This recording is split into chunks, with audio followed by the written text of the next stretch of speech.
السلام عليكم ورحمة الله وبركاته. نحمده ونصلي على رسول النبي الكريم. أعوذ بالله من الشيطان الرجيم. بسم الله الرحمن الرحيم. الحمد لله رب العالمين الرحمن الرحيم مالك يوم الدين إياك نعبد وإياك نستعين اهدنا الصراط المستقيم صراط الذين أنعمت عليهم غير المغضوب عليهم ولا الضالين آمين. قال الله تعالى في شأن حبيبي إن الله وملائكته يصلون على النبي يا أيها الذين آمنوا صلوا عليه وسلموا تسليما.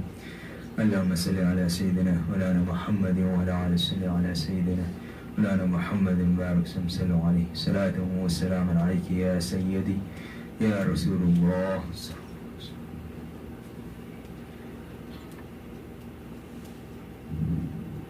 Today is the 13th of Muharram,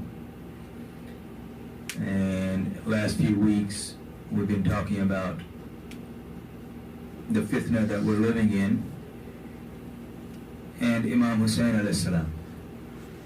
And finally, inshallah, today I'll kind of get to some of the crux of why being connected to him is so important in surviving this fitna.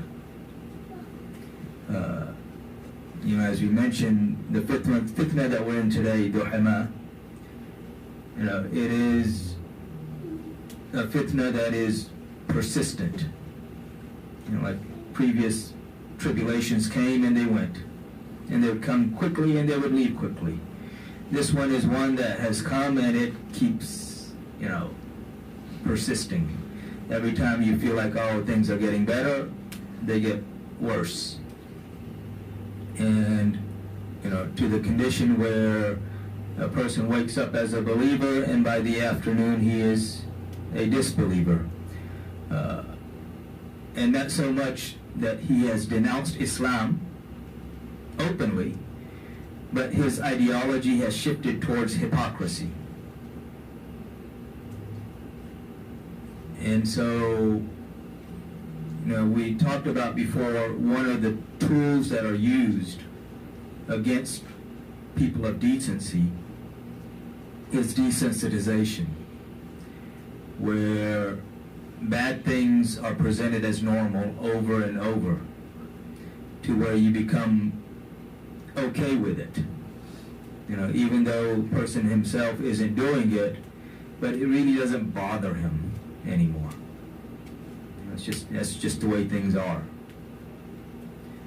But the other tool that is used is to make people forget about what is good, to break their connection to the ones that are good, to the ones that are our guides, to the ones that lead us on that straight path. And this is part of why, you go to most masajids these days. And even, Muharram comes and Muharram goes, and there's not even a mention of Imam Husain AS. Or if there is, it's in the sense of, this wasn't anything significant, what he did. To minimize the significance of his actions. So the question is, why is that so significant? Why is minimizing his action so significant, and why do these people emphasize this so much?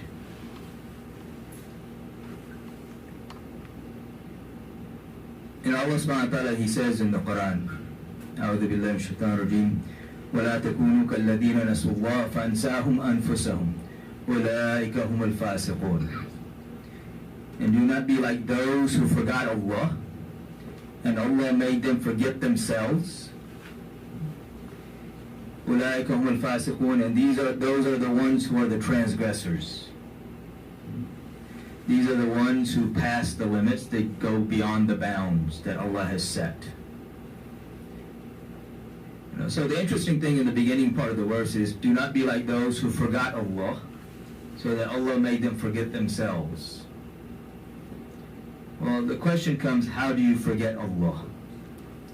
And in order to understand that, we have to understand, how do we know Allah?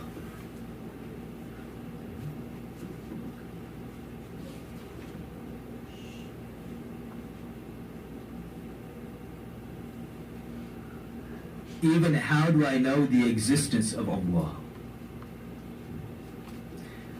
And this is basic science, really. Is how do you know something exists that you can't see, you can't touch, you can't, smell, you can't hear? Allah subhanahu wa ta'ala, He doesn't talk to me, I don't see Him.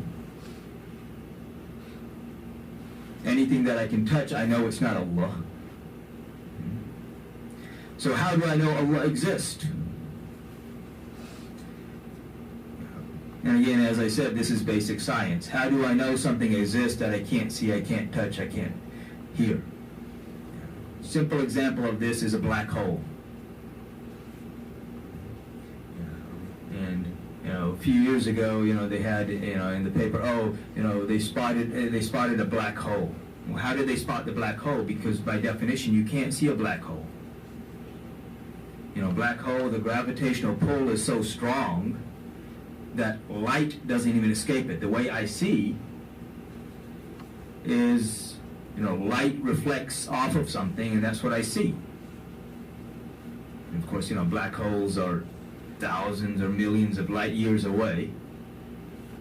So how do I know it exists? How could they say, oh, this is a black hole? What are they doing? They're looking for signs. They see an object going around something that they can't see and say, oh, this is a black hole. Can you see it? No. But it's there because you see its signs. So how do I know Allah exists?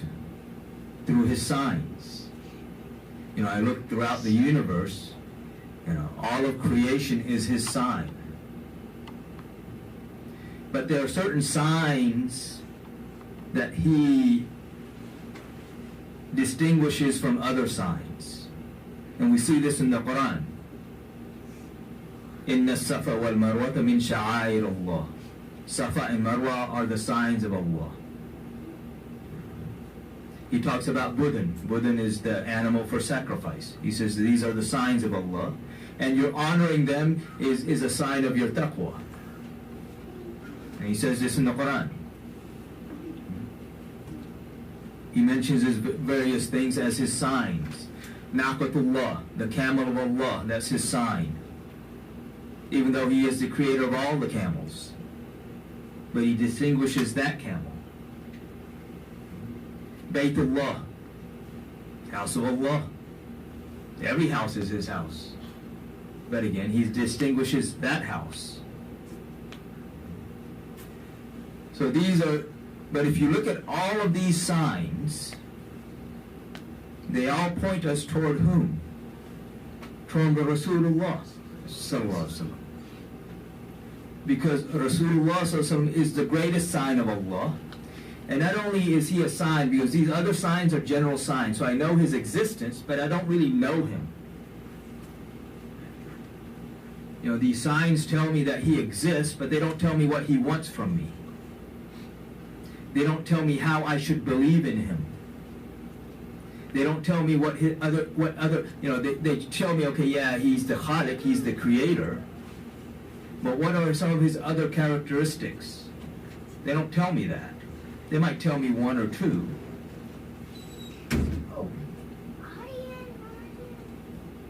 But they don't allow me to know Allah. Who is the one who has allowed mankind to know Allah other than Rasulullah sallallahu alaihi wasallam?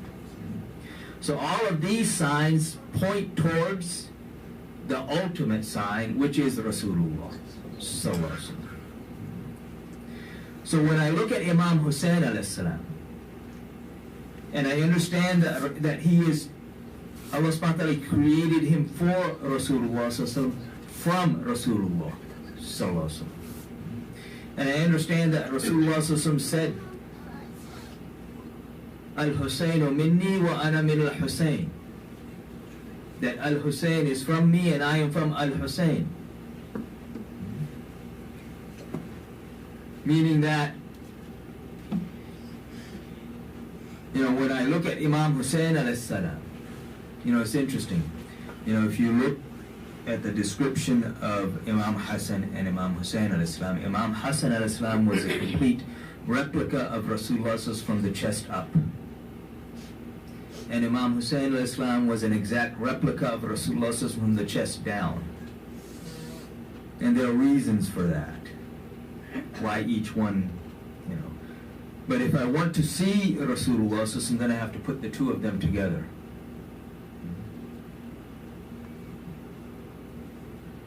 And without seeing them, without loving them, without knowing them, the reality is I cannot see Rasulullah, I cannot know him, and I cannot love him.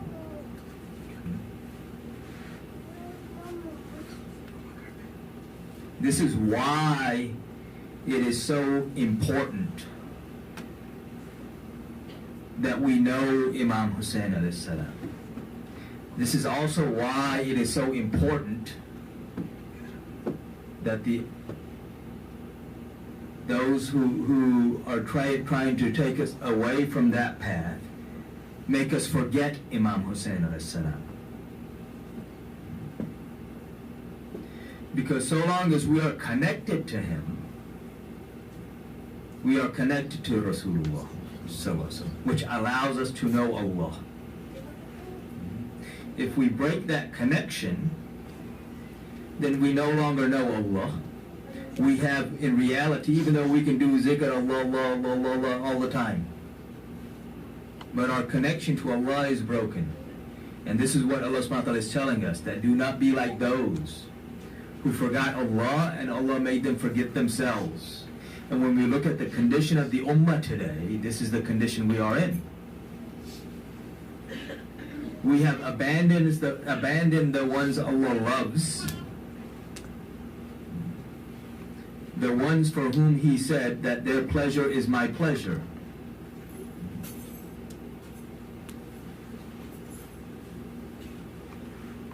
Because everything that came from the lips of Rasulullah is nothing but revelation. No exception to that, because a lot of people try, accept this. There's no exception. Allah subhanahu wa ta'ala in the Quran, He didn't make an exception there. When He states the rule, He states the rule as an exception. That Rasulullah is the exception to the rule, that everything without exception that comes from His lips is nothing but revelation. Is exactly as Allah subhanahu wa ta'ala loves for it to happen.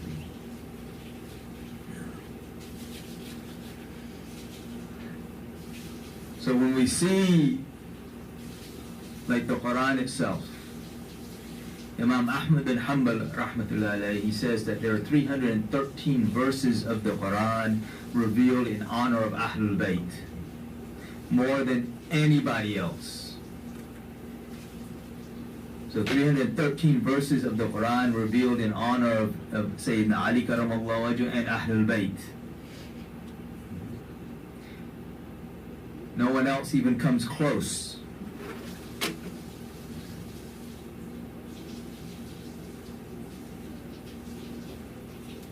The problem is, we read the Quran like a storybook. This is one of the issues that comes up, like the Christians, they like throwing this out there. Oh, see, in the Quran, the name of Muhammad sallallahu alaihi wasallam only appears 3 times. Yet the name of Isa alayhi salam and Maryam alayhi salam and Musa alayhi salam so many times. Musa alayhi salam, 136 times. So that must mean that Musa alayhi salam is greater than Rasulullah sallallahu alaihi wasallam. That's how they say it. That's how they play this. Because again, they're reading it like a story. And the Quran is a conversation between Allah and His Messenger, sallallahu alaihi wasallam. And this is where the beloved, when he talks to his beloved, when the lover, Allah, talks to his beloved, sallallahu alaihi wasallam, he mentions him by his characteristics. Because it's also interesting, there's no place in the Quran where you see Allah subhanahu wa ta'ala saying, La ilaha illallah. The two places that it appears is where the prophets are saying, La ilaha illallah. Allah loves for His name to be taken by the ones that He loves.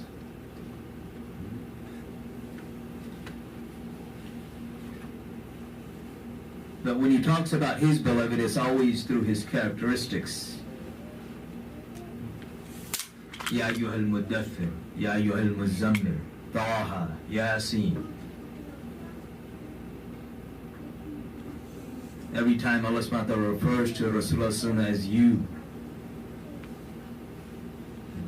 Every time He says Qul, again it's mentioning Rasulullah. Who else is mentioning?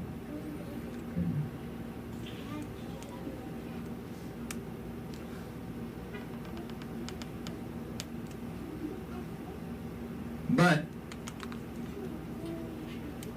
so even when Ahlul Bayt are mentioned, they are mentioned through various characteristics.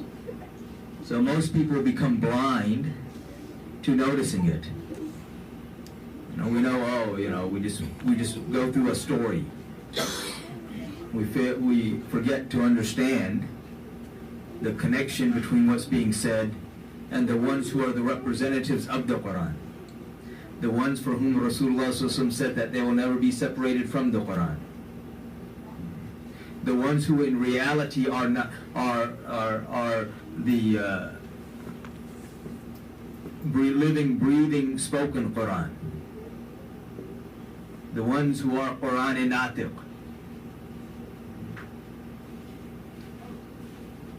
So this is why it's so important for us to remember Him, and why it's so important for them to try to make us forget Him.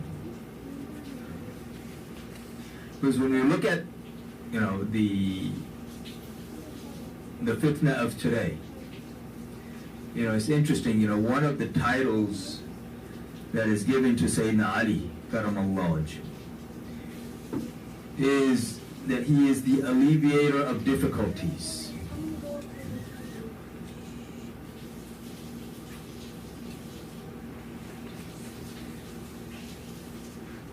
And this is something that is also passed on to his sons. So you tell this to many Muslims today and they get, only Allah is the alleviator of difficulties. Then don't ask anyone else for help. When you're in trouble, don't ask anyone for help. When you're sick, don't take any medication. Because if that's your stance, and the reality is, only Allah is the alleviator of difficulties, but He does it through means. He doesn't need to do it through means, but He has created this world as a world of cause and effect, so that we understand things. So who are the means of difficulties being alleviated? The interesting thing is that even though you find many Muslims who will dispute this, and yet you find non-Muslims who practice this. And example we've given before, a simple example. Nelson Mandela. He's in jail. Basically being tortured. They tell him, okay, sign over everything. And he says, I was ready to do it. And then I remembered Imam Husain AS. And he says, that gave me the strength to continue. Who alleviated his difficulty? Just the memory of Imam Husain AS. And again, he's not even Muslim.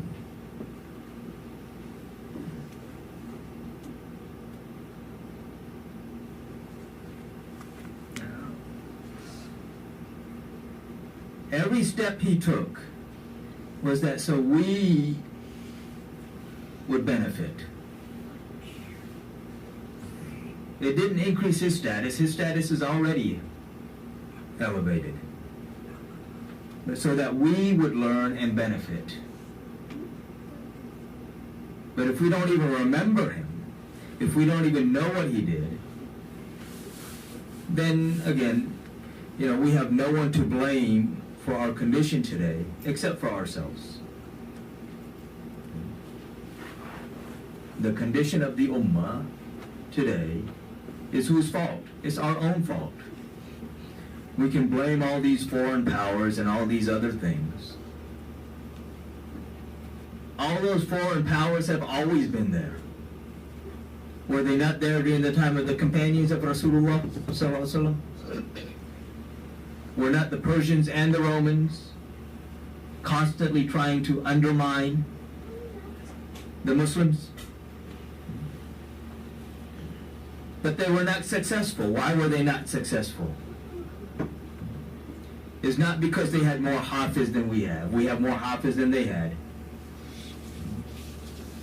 Not because we have more, that they had more, they had more knowledge, but not what we think of knowledge. We think of knowledge, he's memorized this and he can rattle off this and he knows he's read this many books. Their knowledge was the sight of Rasulullah sallallahu alaihi wasallam. Their knowledge was the love of Ahlul Bayt. That was their knowledge.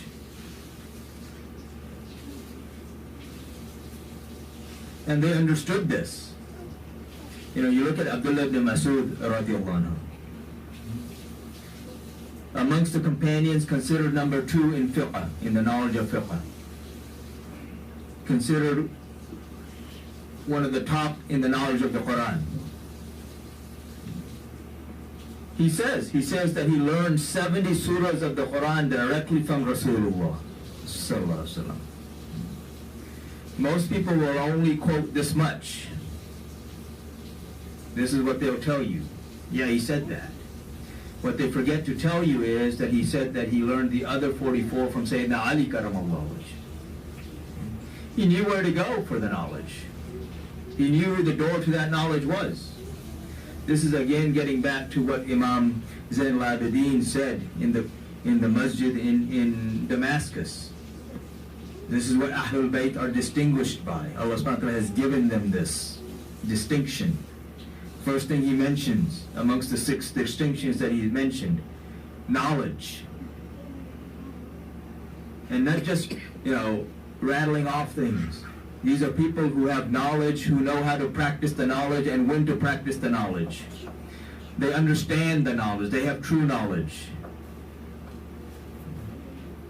We know, we got to do this many rakats, we got to do that, and all the ritualistic things. But anything that connects us truly with the people of knowledge, we have already separated ourselves. We've already cut that line.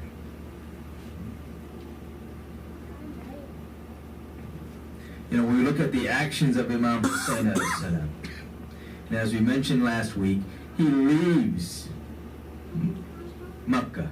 First of all, why did he even need to go to Makkah? If he knows that most of the people that, because it wasn't any secret that the people of Kufa were defiant against Yazid, at least in show. This was not secret. So if he knows he needs to go in that direction, then why does he go in the opposite direction? And then he leaves Hadi. Better.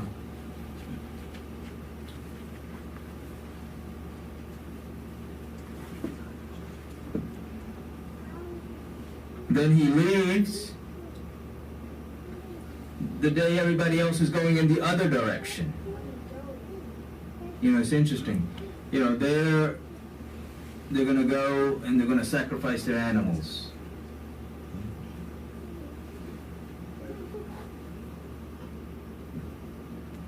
To fulfill the rites of their own Hajj. And then they're going to eat from those same animals that they sacrificed. Here, Imam Husain AS is going to go and he's going to sacrifice his whole family.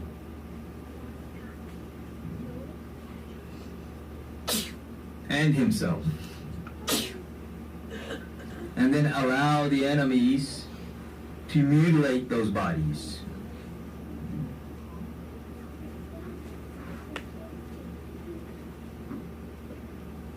All for the protection of Islam, for the protection of the Ummah, to give strength to the Ummah.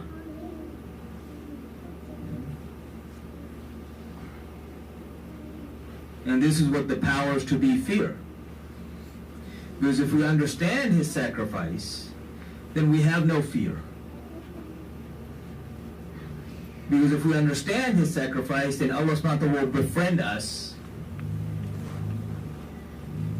If we love him and we understand him, then Allah subhanahu wa ta'ala will befriend us.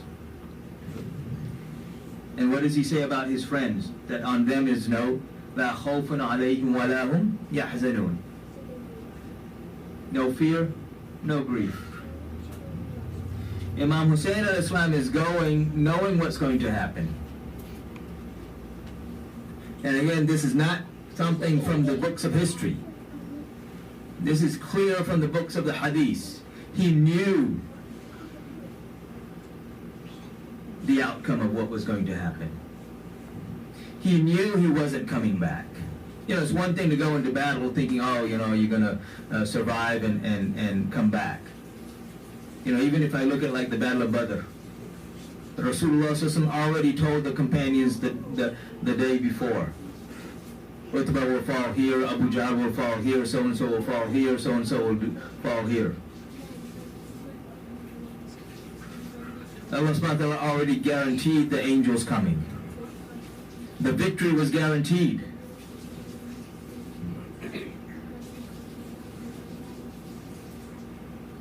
In the Battle of Nahran, Rasulullah SAW already told Sayyidina Ali karamallahu wajh that only 10 of your men will be martyred and not even 10 of their men will survive. And again, this isn't from the books of history, this is from the Hadith. Sahih Muslim, it's in there. You know, it's one thing to go into battle like that, but it's another thing to go into battle knowing you're not coming back. Not only that you're not coming back, but your sons are not coming back, your nephews are not coming back, and that afterwards,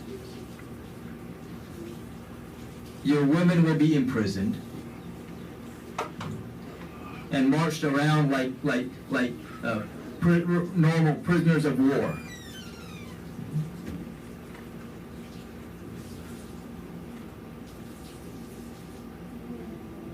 That's a very different issue. And again, this is the status of Imam Husain AS, that he goes into this battle knowing the outcome,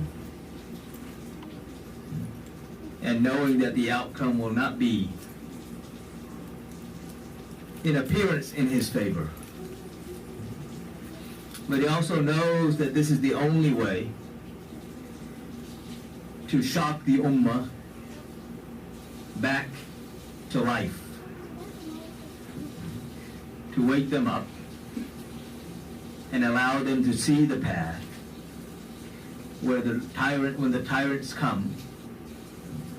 I mean, because the martyrdom of Imam Husain AS was not the end of his mission. If you look at his mission, it's continuing today. If you look at those who opposed him, you know, Yazid, you know, he's buried, literally, he's buried in a garbage dump. And it's not figuratively. Literally, where his grave is, it's a garbage dump. And yet the name of Imam Husain AS lives on. His actions live on. The places that he walked live on. examples for those who wish to know, for those who are willing to know, and for those who are willing to stand up against the tyrants. And this is the age of tyrants. Everybody that we see in those positions, they're all tyrants. But if we conform to the tyrants, then we have abandoned Imam Husain AS. Time's been up. I will end here, inshallah. We have our program tomorrow. I'll mention that after the salat, and then may Allah subhanahu wa ta'ala fill our hearts with His love and the love of His beloved Prophet Muhammad sallallahu alaihi wasallam, his family, his companions, and all those whom they love. And may He allow us to feel for our brothers and sisters in Gaza and wherever the Muslims are being oppressed, and to support them and to defend them and give them victory over their oppressors. Those who have not made sunnah go and make sunnah.